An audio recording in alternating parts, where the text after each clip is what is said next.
நடத்துகிற நட்சத்திரம் செல்லுகிறது. ஆனால் நடந்து வந்தவர்கள் சுய புத்தியில் சுய யோசனையின் பிரகாரம் மரண்மனைக்கு செல்லுகிறார். வழிமாற்றுகிற காரியங்கள் இந்த உலகத்தில் இருக்கு.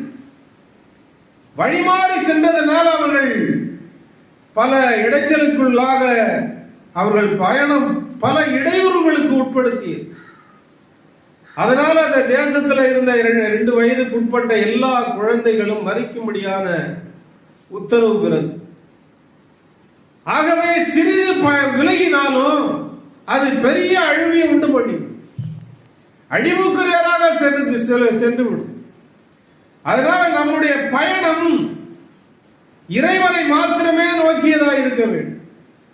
கடவுளை நோக்கியதாய் மாத்திரமே இருக்க வேண்டும்.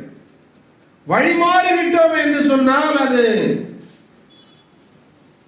கண்ணீர் உள்ள பாதைக்கு, கஷ்டமான பாதைகளுக்கு, இக்கட்டான பாதைகளுக்கு, கூக்குரலின் வழிகளுக்கு கொண்டு சென்றுவிடும்.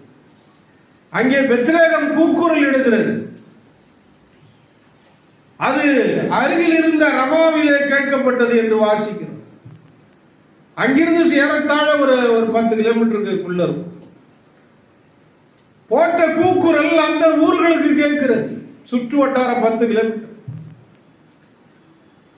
வழிமாறுகிற பயணம் நமக்கு இருக்கக்கூடாது.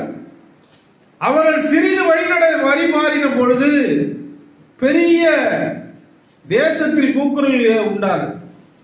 இவர்களும் வேறு வழியாக செல்லும்படியான ஒரு மாற்றம் சூழல் உண்டார். அதனால் நம்முடைய நோக்கம், நம்முடைய பயணம் இறைவனை நோக்கியதாக இருக்க வேண்டும்.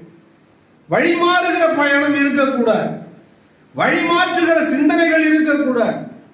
எல்லாவற்றையும் தடைகளை தாண்டி ஈர்க்கிற உலக காரியங்களை விட்டுவிட்டு இறைவனை பார்க்க வேண்டும் என்ற ஒரே நோக்கத்தோடு நாம் புறப்பட வேண்டும். அப்பொழுது மாத்திரம்தான் வழி நடத்துகிற நட்சத்திரங்கள் நமக்கு முன் செல்லும்.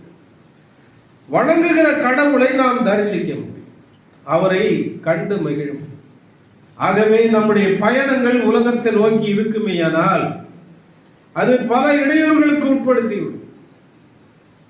ஆகவே நம்முடைய கடவுளை பார்க்க வேண்டும் என்ற பயணம், அவரை சேர வேண்டும் என்கிற பயணம் இலக்கு மாறாமல் இருக்க வேண்டும். ஆனால் மேய்ப்பர்கள்